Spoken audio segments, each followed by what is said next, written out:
Hi friend, मैं doctor Ajay Srivastava, आपका मेरे इस चैनल में स्वागत है। अगर आपके सर में दर्द हो रहा है या आपके कमर में दर्द हो रहा है या आप दम्मा से पीड़ित हैं यानी अस्थमा से पीड़ित हैं और आपकी अस्थमा सांस लेने की प्रॉब्लम्स रात में बहुत ज़्यादा बढ़ जाती है या दम्मा का प्रॉब्लम्स रात में ही अक्सर बढ़ जा रहा है या सर दर्द आपका रात में बहुत ज़्यादा बढ़ जा रहा है, तो आपको एक होम्योपैथिक मेडिसिन सिफलिनम ट्राई करनी चाहिए। सिफलिनम का सबसे बेस्ट सिम्टम्स होता है कि इसकी कोई भी प्रॉब्लम्स, कोई भी बीमारी रात में बहुत ज़्यादा होती है। आपने भी अगर कभी प्रॉब्लम्स झेला है तो आपको महसूस होगा कि कुछ प्रॉब्लम्स रात में बढ़ जाते हैं। आपने सुना होगा कि कुछ प्रॉब्लम्स या तकलीफ़ें रात में बढ़ जाती है। तो इस तरह की बीमारी के लिए आपको सिफलिनम एक होम्योपैथिक मेडिसिन आती है, जिसके बारे में हम आज आपको बताएंगे। पहला इसके सिम्टम्स को समझ लीजिए कि आप इनको किन किन रोगों में यूज़ कर सकते हैं और कितने पोटेंसी में और कितनी दवा को आप इसका इस्तेमाल कर सकते हैं। पहला चीज़ एक आपको ये जान लेना चाहिए कि आप सिफलिनम अगर यूज़ भी करते हैं तो आपको होम्योपैथिक जर्मन मेडिसिन ही यूज़ करनी चाहिए ताकि उससे रिजल्ट मिले। पहला आपको सर दर्द में यूज़ करना है सिफलिनम को। अगर आपको सर दर्द हो रहा है और सर दर्द बहुत ज़्यादा पेनफुल हो जाता है, रात के होने के बाद और दर्द बढ़ते चला जाता है, सर दर्द के साथ साथ अगर उल्टी की भी प्रॉब्लम्स है आपको, तो आप एक बार होम्योपैथिक मेडिसिन सिफलिनम ज़रूर ट्राई करिए। सिफलिनम को आपको 200 पोटेंसी में लेना है और 4-4 बूंद आधा कप पानी में डाल करके, याद रहे आपको इसको शाम के बाद नहीं लेना है। सिफलिनम को रात में नहीं ली जाती है, तो आप इसको सुबह में ले लीजिए, दोपहर में ले लीजिए और शाम को ले लीजिए। धीरे धीरे आप देखेंगे कि डे 1 से आपका प्रॉब्लम्स काफ़ी हद तक कम होना शुरू होगा, रिलीफ होना शुरू होता चला जाता है। इस तरह के सर दर्द बहुत सारे पेशेंट ठीक हुए हैं। तो इसके अलावा अगर आपको वोमिटिंग्स भी हो रही है सर दर्द में, तो वो भी आपको, उसके लिए भी कोई होम्योपैथिक मेडिसिन लेने की ज़रूरत नहीं है, एक्स्ट्रा लेने की ज़रूरत नहीं है। आप सिफलिनम ही यूज़ करेंगे तो आपकी वोमिटिंग और पेन, सर दर्द काफ़ी हद तक रिलीफ हो जाती है। अब हम बात करते हैं, कुछ ऐसे भी पेशेंट होते हैं जिनको दम्मा की शिकायत होती है। आपने देखा होगा कि दिन में तो किसी तरह से कट जाता है, लेकिन रात में दम्मा का पेशेंट बहुत ज़्यादा परेशान हो जाता है, रात भर खांसते रहता है, बैठ के समय बिताता है रात भर, उसको लगता है कि रात बहुत ज़्यादा भारी बीत रही है। और वास्तव में जब कष्ट आपका रात में बढ़ने लगे तो एक बार ज़रूर सिफलिनम यूज़ करिए 200 पोटेंसी में, चाहे वो कोई भी कष्ट हो। तो उसी तरह से दम्मा के पेशेंट को भी 4-4 बूंद आधा कप पानी में डाल करके 200 पोटेंसी देंगे तो धीरे धीरे आपका ये रात में जो प्रॉब्लम्स है ये काफ़ी हद तक रिलीफ होते चले जाएगी और धीरे धीरे आपका दम्मा का जो अटैक है वो काफ़ी हद तक कम होता चला जाएगा।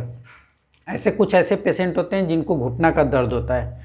आप सिफलिनम को घुटने के दर्द में भी यूज़ कर सकते हैं, लेकिन इसके सिम्टम्स यही है, बेसिक सिम्टम्स यही है कि अगर आपके घुटने का दर्द, कमर दर्द या बाजू, कंधे का दर्द रात में अगर बहुत ज़्यादा बढ़ जाता है, रात में ही ये तकलीफ़ बहुत ज़्यादा देती है और दिन में आपको नॉर्मल रहते हैं, यानी दिन में कोई दिक्कत नहीं है, तो आपको सिफलिनम एक बार ज़रूर ट्राई करना चाहिए। 200 पोटेंसी में 4-4 बूंद आधा कप पानी में डाल करके दिन में 3 से 4 बार लीजिए। धीरे धीरे आपका घुटना का दर्द कम होते चला जाएगा और कभी कभी बहुत सारे ऐसे पेशेंट आते हैं जिनका ठीक भी हो जाता है। इसके अलावा फ्रेंड, सिफलिनम को आप खांसी में यूज़ कर सकते हैं। आपने देखा होगा बहुत सारे लोगों को खांसी रात में बहुत ज़्यादा होती है, यानी दिन में वो नॉर्मल रहता है लेकिन रात में शाम होते होते खांसी बढ़ने लगती है। इस तरह की खांसी में भी आप सिफलिनम को यूज़ कर सकते हैं। 200 पोटेंसी में ले लीजिए, 4 बूंद आधा कप पानी में डाल करके दिन में 3 से 4 बार लेंगे तो डे 1 यानी कि 2-3 दिन में आपकी खांसी 100% रिलीफ हो जाती है, ये कन्फर्म है। इसके अलावा बहुत सारे ऐसे पेशेंट आपको मिलेंगे, या फ्रेंड्स आपके साथ भी ऐसा हो सकता है कि जब आप सो करके उठते हैं तो आपको बहुत ज़्यादा वीकनेस, बहुत ज़्यादा कमजोरी फील होती है, ऐसा लगता है कि अब चल नहीं पाएंगे, बहुत ज़्यादा दिक्कत महसूस होता है और आप कुछ भी रिपोर्ट करा रहे हैं सब नॉर्मल आ रहा है, आपको ये महसूस नहीं हो पा रही कि प्रॉब्लम्स हैं क्या। ऐसे जगह को आप सिफलिनम से कवर कर सकते हैं, यानी ऐसे प्रॉब्लम्स को आप सिफलिनम से ठीक कर सकते हैं। तो मॉर्निंग वीकनेस हो, यानी कि सुबह उठने के बाद बहुत ज़्यादा वीकनेस हो, तो सिफलिनम को आपको 1 mg पोटेंसी में लेनी चाहिए और सिर्फ एक बार सुबह सुबह खाली पेट आप लीजिए सिफलिनम।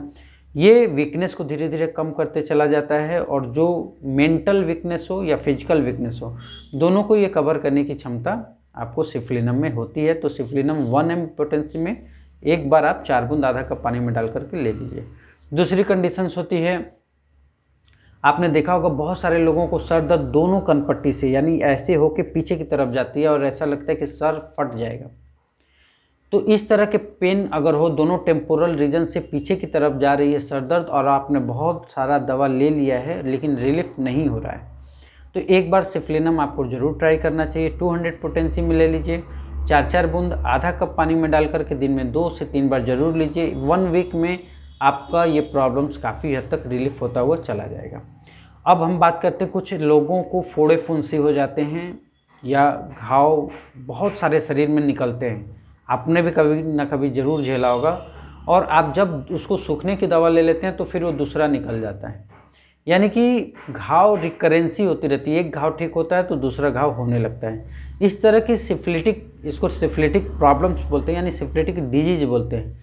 इस तरह के घावों को निकलने से रोकने के लिए आपको सिफलिनम एक बार ज़रूर यूज़ करनी चाहिए 200 पोटेंसी में, और 4-4 बूंद आधा कप पानी में डालकर दिन में 3 बार दीजिए। 1 वीक के बाद नए घाव आना बंद हो जाएगा और जो पुराने घाव हैं वो धीरे धीरे सूखना शुरू हो जाते हैं। उसके साथ साथ आपको अगर पुराना घाव है तो नीम के पत्ते का लेप ऊपर से कर दीजिए, और नीम और फिटकरी के पत्ते का, तो जल्दी सूख जाता है। ऐसे बहुत सारे ऐसे पेशेंट आते हैं, या खास करके बच्चे आते हैं जिनको रिकरेंसी ऑफ बॉइल्स होते हैं, यानी कि बार बार घाव होने का चांसेस होती है। तो बच्चों में आप 30 पोटेंसी सिफलिनम यूज़ कर सकते हैं। 3-3 बूंद या 2-2 बूंद यूज़ कराइए दिन में 2 बार से 3 बार, रेगुलर। धीरे धीरे आपका ये बार बार होने वाली फुंसी, घाव रिलीफ होती हैं। इसके अलावा बहुत सारे लोगों को जिनको एल्कोहल एडिक्ट हैं, शराब पीने की आदत है, तो ऐसे लोगों को भी आप शराब से रिलीफ करा सकते हैं। आपको दारू छुड़ाने यानी अल्कोहल एडिक्शन को छुड़ाने में काफ़ी हद तक रिलीफ हो जाती है। Thanks a lot.